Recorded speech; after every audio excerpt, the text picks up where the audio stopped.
그 생활 습관인데요. 그 아침 일찍 일어나 버릇하면은 그 늦잠을 자기가 힘들어요. 그런 늦잠을 자 버릇하는 사람은 새벽에 일어나는 게 죽을 만큼 힘들어요. 일본 사람이 쓴 책 가운데 그 새벽을 깨우는 사람들이라는 책이 있더라고요. 이 사람의 뇌가 하루 종일 일을 하다가 뇌도 일을 하잖아요. 생각하고 뭐 공급하고 그러는데 이제 밤에 쉰대요. 뇌가 휴식을 취한대요. 그리고 뇌가 다시 활동을 시작을 하는데 아침 새벽 4시, 5, 6 그때가 제일 활발하대요. 제일 깨끗해요, 뇌가. 근데 그 시간에 성경 읽고 그 시간에 기도하고 그 시간에 공부하면은요 머릿속으로 쏙쏙 들어온대요. 그리고 세계적으로 성공한 사람들, 부자들, 학자들 다 새벽형 인간이에요. 새벽에 일찍 일어나서 활동을 시작하라고,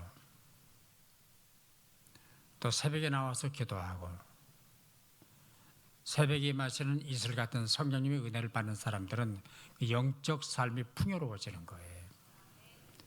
너무 잘 나오셨고요. 감사합니다. 저쪽 의자만 좀 찾더라면은 100%, 200%였을 텐데 저는 성가대 자리더라고요 보니까. 이렇게 한번 인사를 해보겠습니다. 옆에 분들하고 일찍 만나서 반갑습니다 해보세요. 다음에 한 번 더 말씀 듣고 은혜 받읍시다 해보세요.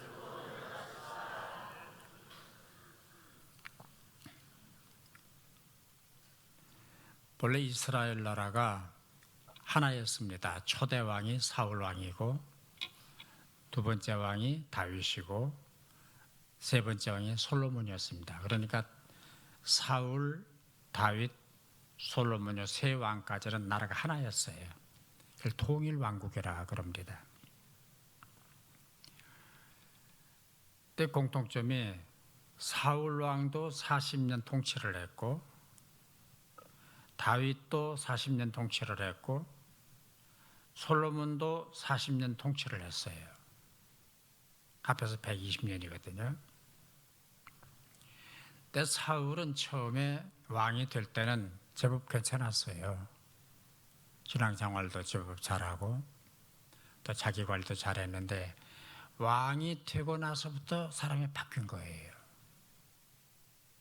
교만해지고 또 욕심을 내기 시작하고 또 그 당시에 사무엘 선지자가 활동하고 있었는데 사무엘 선지자를 없이 여기고 결국 그러다가 불신, 교만, 탐욕 때문에 사울이 망합니다.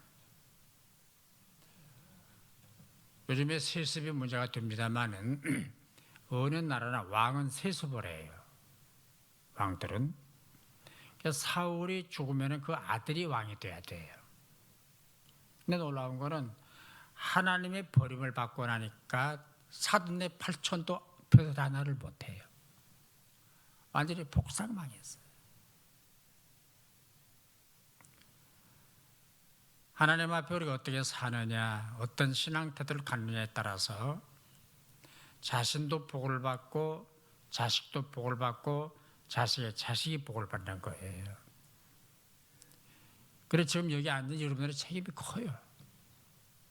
여러분이 어떻게 믿느냐, 어떻게 사느냐를 따라서 여러분 당대도 복을 받지만은 여러분의 자식들이 복을 받는 거예요. 신앙생활을 아주 잘해야 돼요.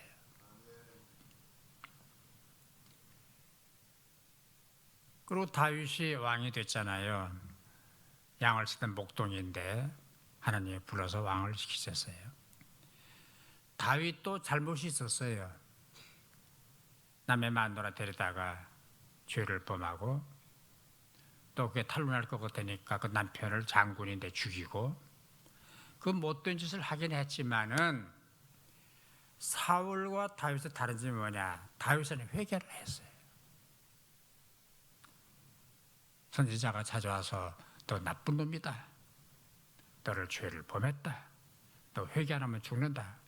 그 선지자의 말에 왕이 땅바닥에 엎드려서 통곡을 하는 거예요. 그래서 그가 쓴 시편을 보면은 내 눈물을 주님의 병에 담으소서 우는 거예요. 그러니까 사울은 계속 교만한 삶을 유지를 했고 다윗은 꺾였어요. 그래서 지금도 이스라엘 사람들은 다윗 왕을 최고의 왕으로 꼽히는 거예요. 별독이 다윗의 별이라고 그래요. 그리고 메시아의 조상이 됐어요. 마태복음 1장 1절을 보면 아브라함과 그다음 뭐예요? 다윗의 자손 예수 그리스도의 세계라. 아브라함의 후손으로 다윗이 나오고 다윗의 후손으로 해서 예수님이 태어나는 거예요. 그다음에 솔로몬이 아버지 대를 위해서 왕이 됐는데 솔로몬도 처음에는 얼마나 신앙이 좋았는지 몰라요.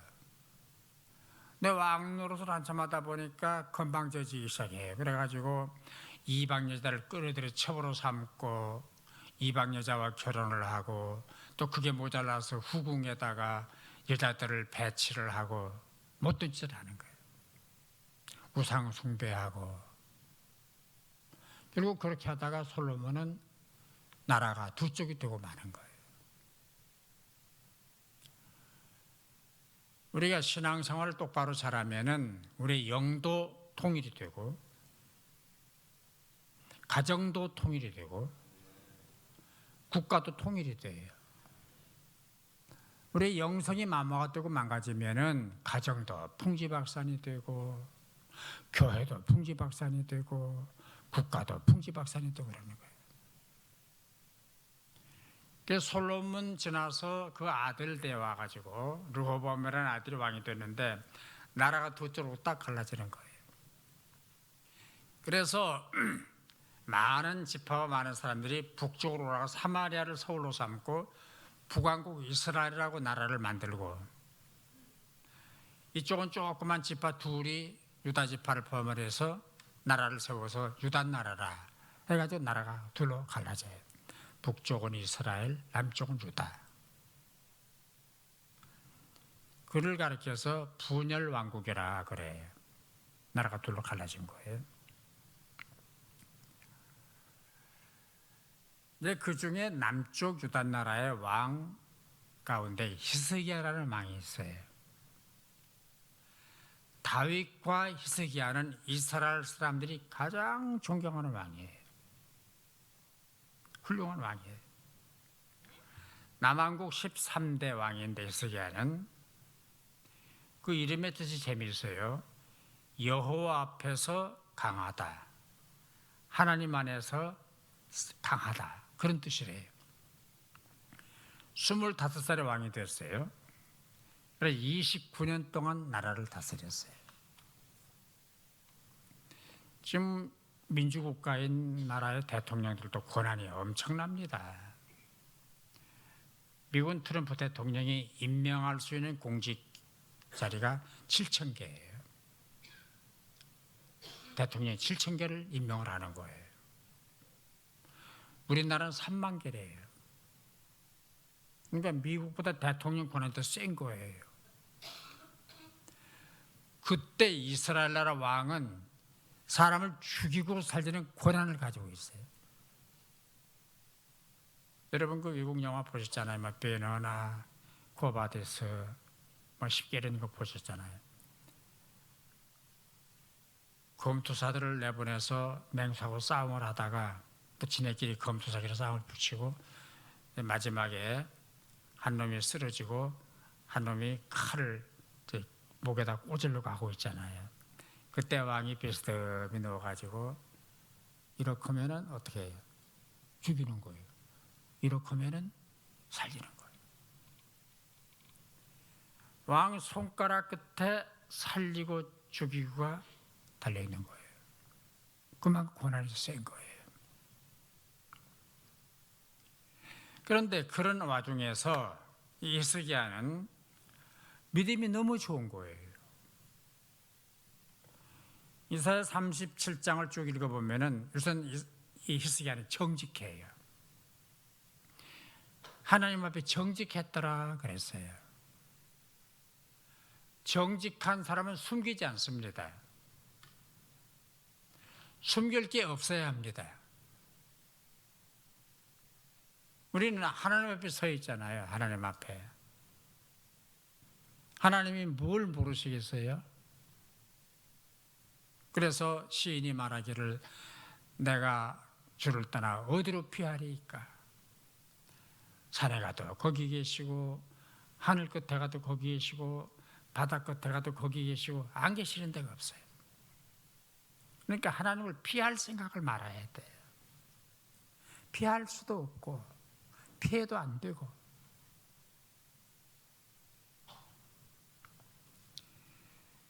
그 다음에 자기 사망들이 사방에다가 노뱀을 만들어 놓고 우상들을 만들어 놓은 게 있었어요. 다 싹 치우는 거예요.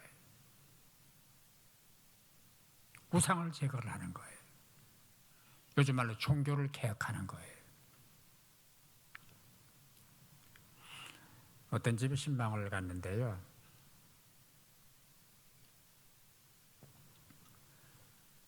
그 거실 벽에다가 유명한 그 성녀가 써준 거래요. 불자 있잖아요, 불자. 이걸 탁 써가지고 붙여놨어요. 교인 집인데. 저거 뭐예요? 그랬더니 유명한 스님이래요. 둘러보니까 예수님 그림이나 족자는 하나도 없어요. 당장 떼라고. 당장 떼라고.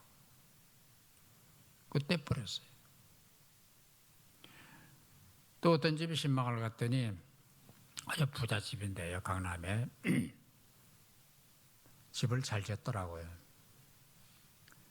거실이 널찍한데 그 북박이로 막 그 장식장을 다 집어넣었는데요. 보니까 그 정면 벽에다가 장식장을 만들어 놨는데 그 뭐 유명한 백포도주, 무슨 빨간 포도주, 유명한 술들을 한 7, 8병 다 꽂아놨어요.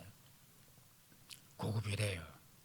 또 어떤 거는 뭐 1,000만 원짜리, 500만 원짜리 그런 술들이래요. 근데 보니 한 가운데 이만한 칸이 있는데 거기다가 예수님 사진을 딱 걸어놨어요. 내가 주인들 오라고 그랬죠. 뭐라고. 예수님 얼굴이 벌거스름하다고. 아니 목사님 무슨 말씀이세요? 아니 잘 보라고. 예수님 취한 것 같다고. 저거를 다 버릴래? 예수 사진을 뗄래? 자기들이 술은 잘 좋아하지 않는데 받은 선물이 너무 귀한 거라 해놨대요. 당장 치워라. 치워라. 뭐 여러분 가정에 뭐가 있는지 잘 모르겠지만은 이건 아닌데 하는 건 치우세요. 없어요. 혹 담배 피는 분 있으세요? 담배는 폐암을 유발하는 가장 결정적인 원인이에요. 그리고 나만 그 니코틴이나 담배 연기에 심형탈을 받는 게 아니고 가족들이 똑같이 가족들이. 그리고 간접 흡연이라 그래서 애들한테 그 영향이 더 크게 임하는 거예요. 안 좋은 건 치워요. 오늘 집에 가 당장 치워요. 이건 아니다 싶은 거 있잖아요. 다 치워버려요.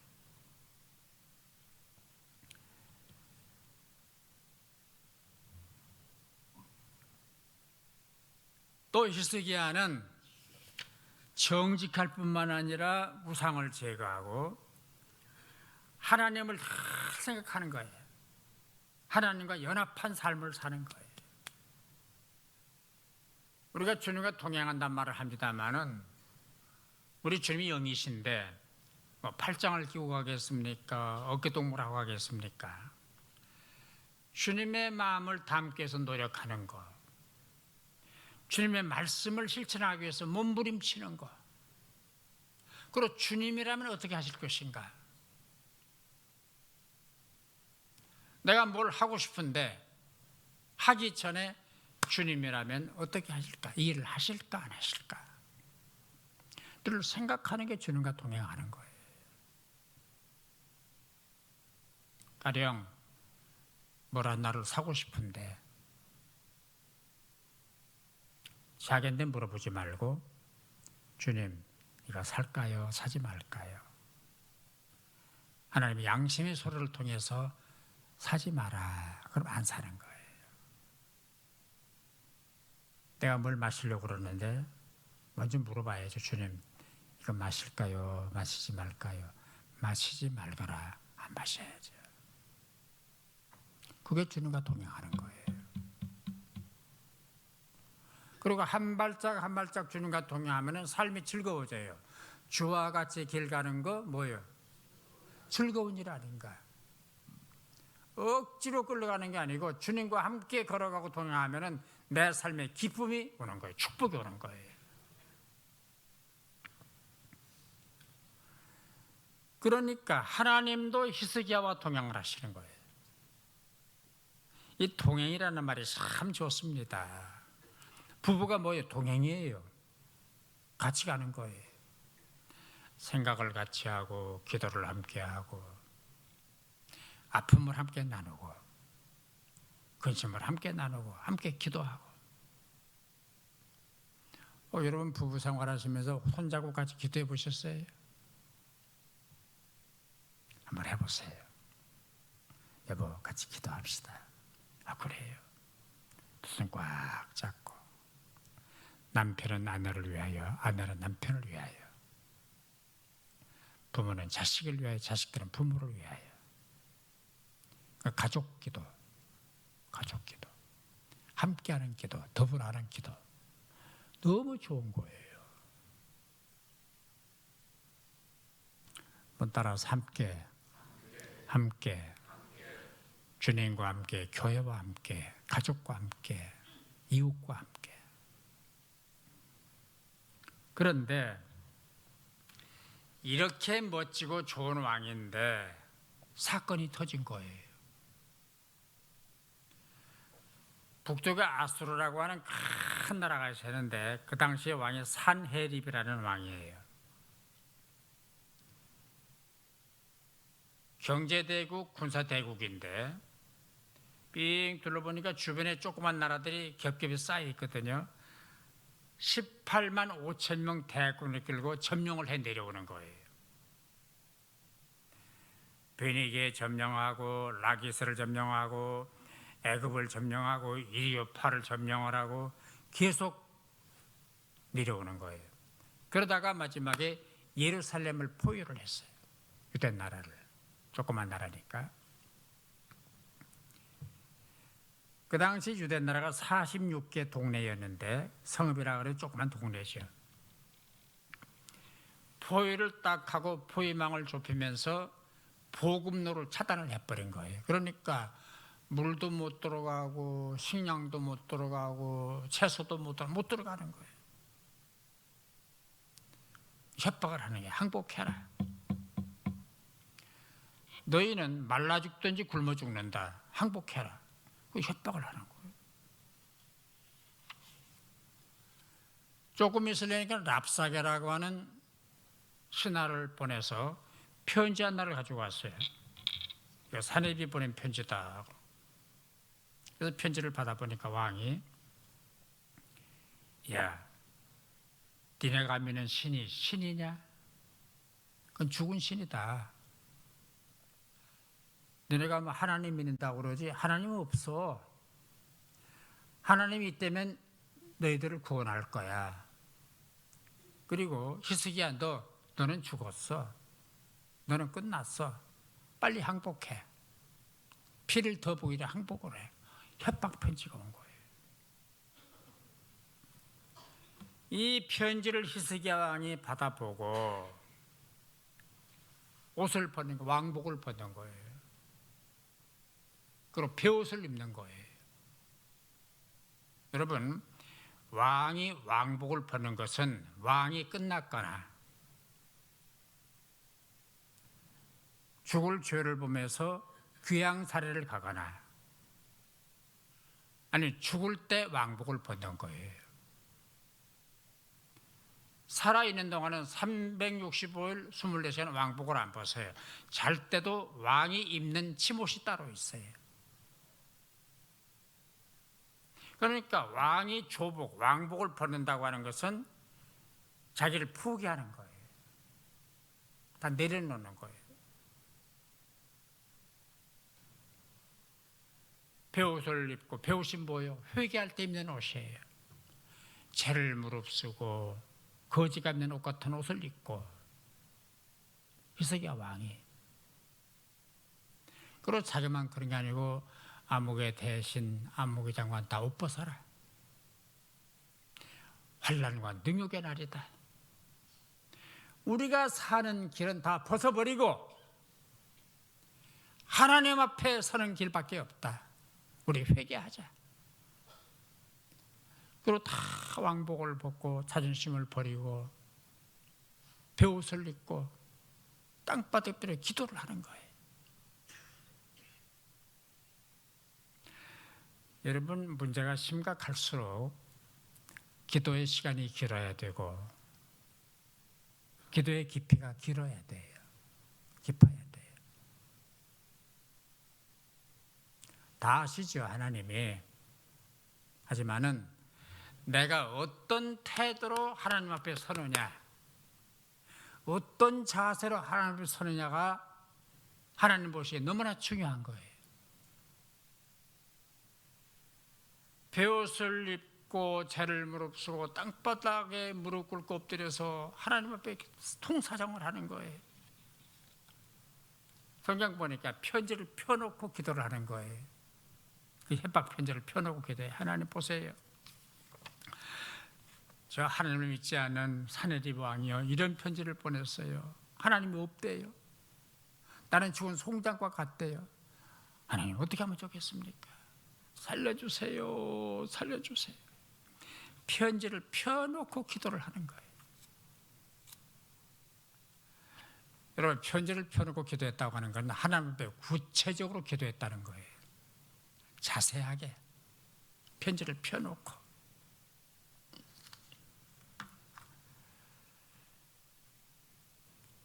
여러분은 펴놓을 편지가 없습니까?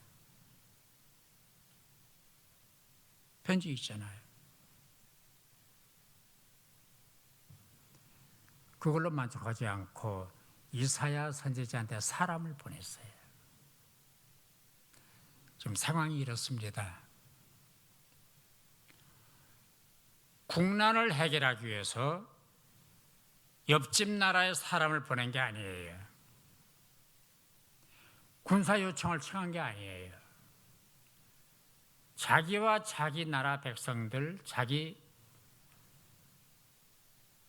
나라의 대신들은 회개하고 이웃 나라의 군사 원조를 청하는 게 아니라 하나님을 바라보는 거예요. 하나님의 뜻을 깨닫고 발견하기 위해서 이사야 선지자한테 찾아간 거예요. 어떻게 하면 좋겠습니까? 이런 편지가 왔는데요. 우리를 위해서 기도를 해 주십시오.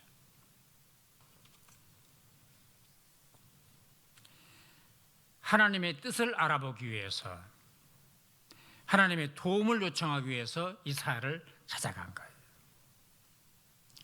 세 종류의 뜻이 있습니다. 내 뜻이 있고 다른 사람 뜻이 있고 하나님의 뜻이 있어요. 어떤 뜻을 먼저 찾아야 돼요? 하나님 뜻이죠. 왜? 나는 내 뜻대로 안 돼요. 내 마음대로 안 돼요.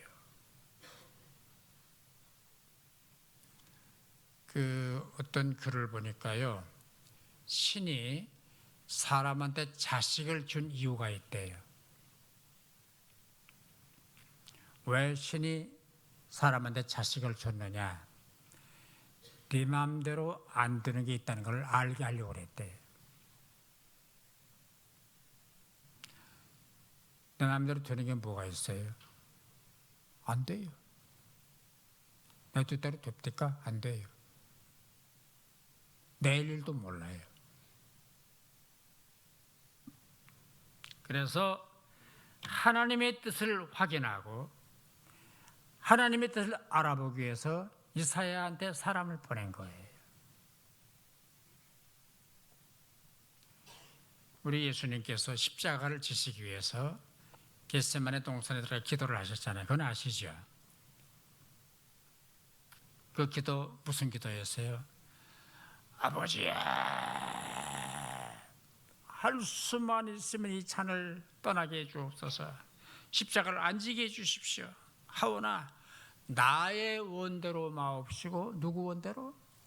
아버지의 원대로 하십시오. 맡기는 거예요. 내 뜻대로 마옵시고 아버지의 원대로, 내 마음대로 마옵시고 아버지의 마음대로, 내 계획대로 마옵시고 아버지의 계획대로.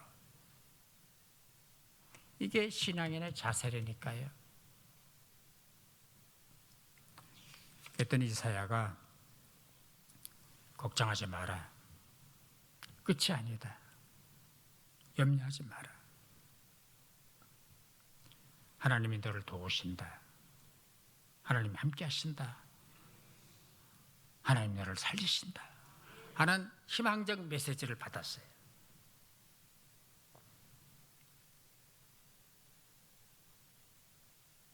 그날 밤에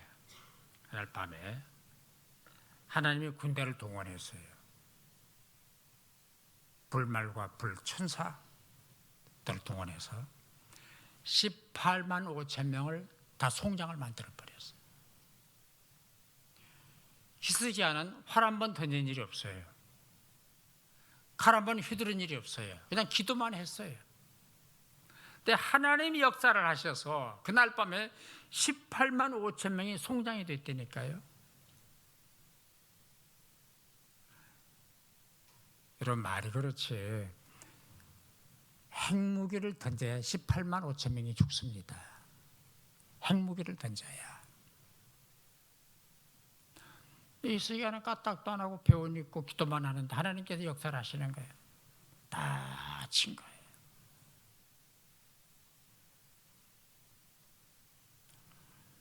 혹 그런 생각하실지 모르겠어요. 하나님 그렇게 잔인합니까? 이건 영적 싸움이니까 그런 거예요. 하나님이 승리를 안 하시면은 사탄이 승리를 하는 거예요. 영적 전투는 타협이 없어요. 완충지대가 없어요. 이기든지 지든지 죽든지 살든지가 있는 거예요.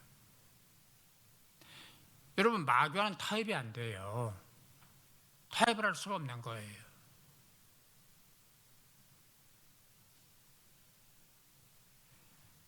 여호와의 사자가 그날 밤에 총동원이 돼서 18만 5천 명을 송장으로 만드시고 사내립은 살아가지고 주랭랑을 쳐서 지낸 나라로 도망을 쳤어요. 가가지고 신전에 들어가서 이제 한풀이 하려고 들어갔겠죠. 신전에 들어가서 뭐라고 쭝얼쭝얼 하는데 아들놈이 와가지고 지 아버지를 칼로 찔러 죽여요. 요즘말로 쿠데타가 일어난 거예요. 그리고 사내립은 죽고 그 아들이 왕이 돼요. 하나님의 승리가 그날 일어난 거예요. 그 하나님 오늘도 살아계시거든요. 하나님 마음에 들기만 하면, 하나님 보실 때 내가 너를 도와주겠다고 결정만 하시면은 하나님의 축복과 은혜가 오늘도 임하는 거예요.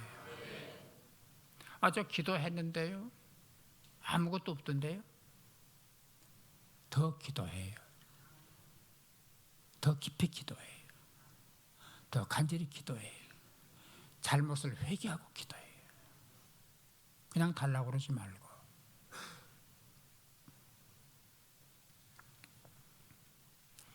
이제 그걸로 끝났으면 얼마나 좋겠어요.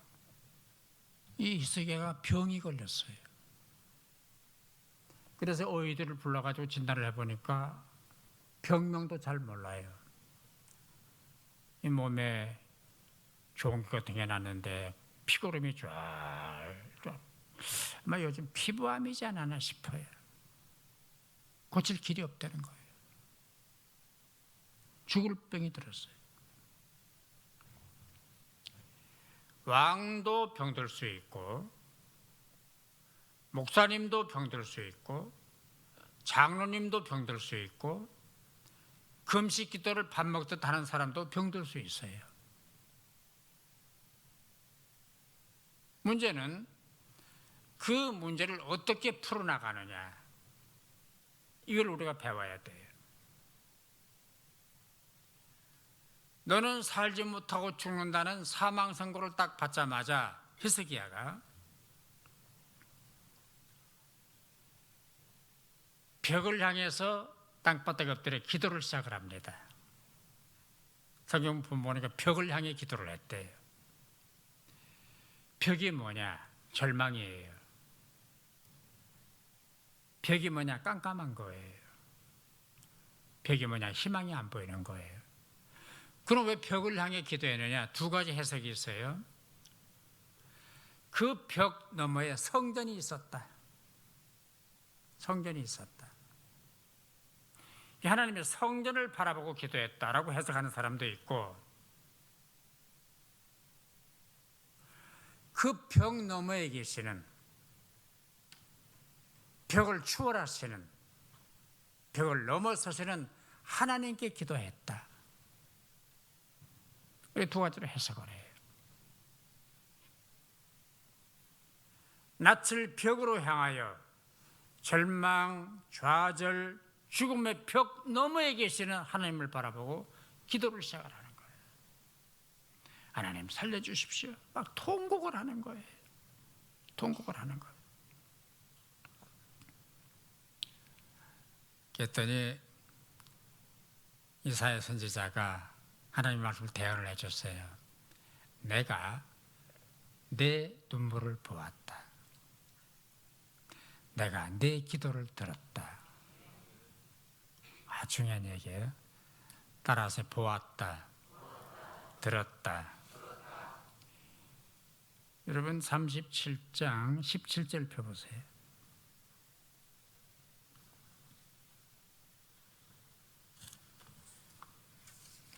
17절 큰 소리로 같이 읽겠습니다. 여호와여 귀를 기울여 들으시옵소서. 여호와의 눈을 뜨고 보시옵소서. 사내립이 사람을 보내어 살아계시는 하나님을 회방하는 모든 말을 들으시옵소서. 히스기야가 기도를 했잖아요. 사내립이 왔을 때 그런 기도를 했어요. 하나님 들으십시오. 우리의 기도를 들으십시오. 하나님 이 상황을 보십시오 라고 했는데, 이사야 선지자가 병든 히스기야에게 하시는 말씀 똑같아요. 38장 5절 보세요.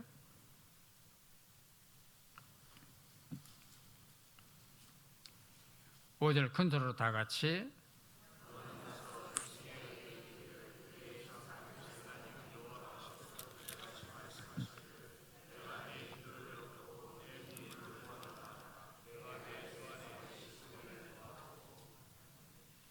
히스기야가 기도했잖아요. 주님 보세요. 들으세요. 이게 하나님 응답이 오는데, 내가 내 기도를 들었다. 내 눈물을 보았다. 눈물이 뭐예요? 회개예요. 듣는 게 뭐예요? 기도예요. 하나님이 들으실 수 있도록 기도하세요. 하나님 뭐 귀가 어두워서 통성으로 그게 기도해야만 듣는 건 아니에요. 내 마음속으로 새겨도 하나님이 들으셔요. 하지만 내가 절박한 상황에 처한 사람이라면 소리를 낼 수 있어야 돼. 소리를 내야 돼. 우리 한국 사람들은 한국말을 하는데 세종대왕이 너무 고마운 분이에요. 감정과 의사전달을 그렇게 정확하게 할 수 있는 말이 한글밖에 없어요. 예컨대 쓰다, 맵다, 달콤하다, 시큼하다, 뭐 달달하다, 맛 하나를 15가지 말로 표현할 수가 있어요. 근데 일본말, 영어는 그런 말이 없어요. 그래서 외국 사람들이 와서 한국말 하기가 힘들대요. 형용사가 너무 많아가지고.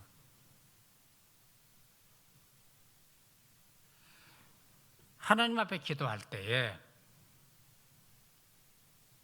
쓸데없는 자존심 때문에 습관이 되지 않아가지고 통성을 못하는 사람이 있어요.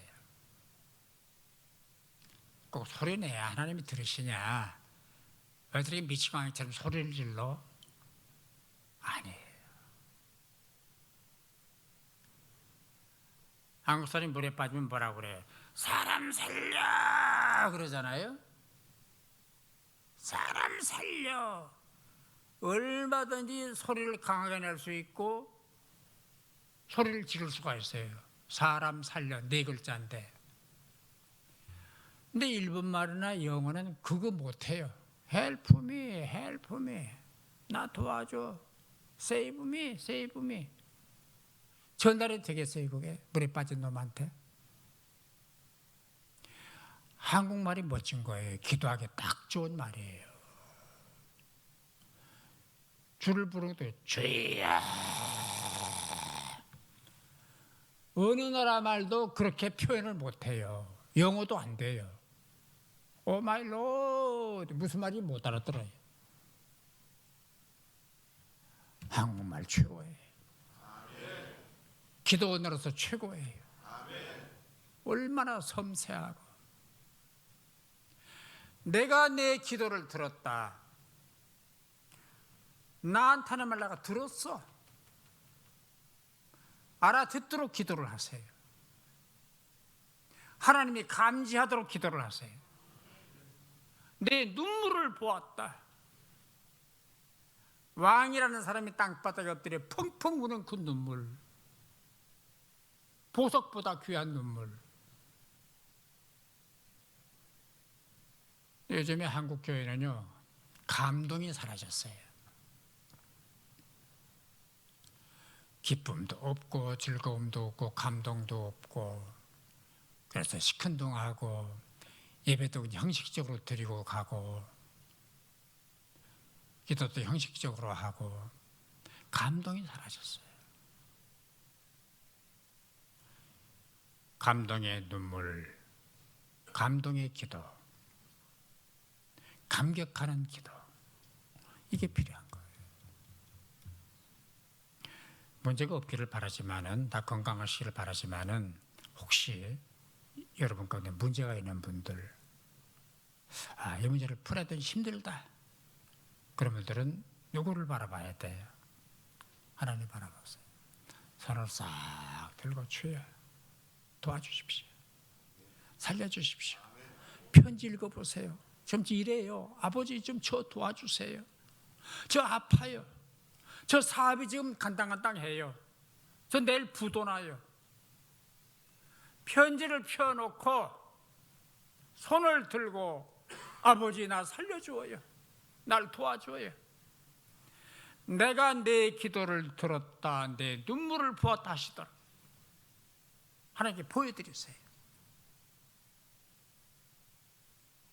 그래서 묵상기도도 필요하지만은 이 통성기도가 교회는 필요합니다. 왜? 교회는, 기독교는 소리의 종교니까 소리가 나야 되는 거예요. 저 그랜드 피아노가 비싼 거는 뭐 3억, 4억, 5억짜리가 있거든요. 독일제. 한 5억 주면은 좋은 거 사요.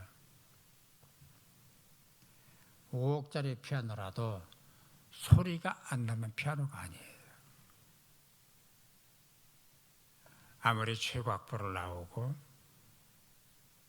아무리 부자로 잘 살고 떵떵거리고 외제차 굴리고 살더라도 소리가 나야 돼. 소리가.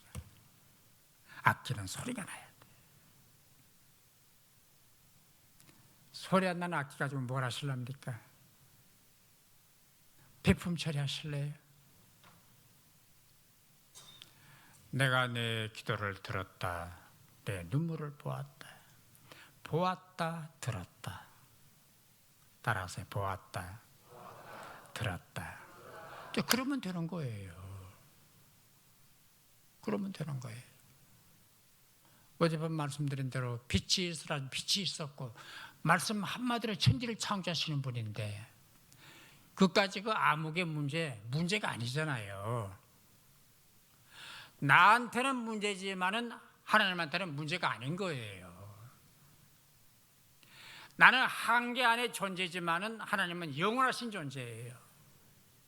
그래서 우리가 하나님을 전능하신 하나님이라고 고백하잖아요. 그 하나님 앞에 기도하고 하나님을 만날 길이 뚫려 있는데 왜 딴 데로 갑니까? 문제 해법이 거기 있어요. 제가 내일 새벽, 모레 새벽 두 번 남았는데 해법을 또 얘기를 해드릴게요. 내일 새벽은 접근법이 좀 다르고 모레 새벽 접근법이 또 달라요. 기도로 문제를 푸시는 여러분 되시기를 주의 이름으로 축원합니다.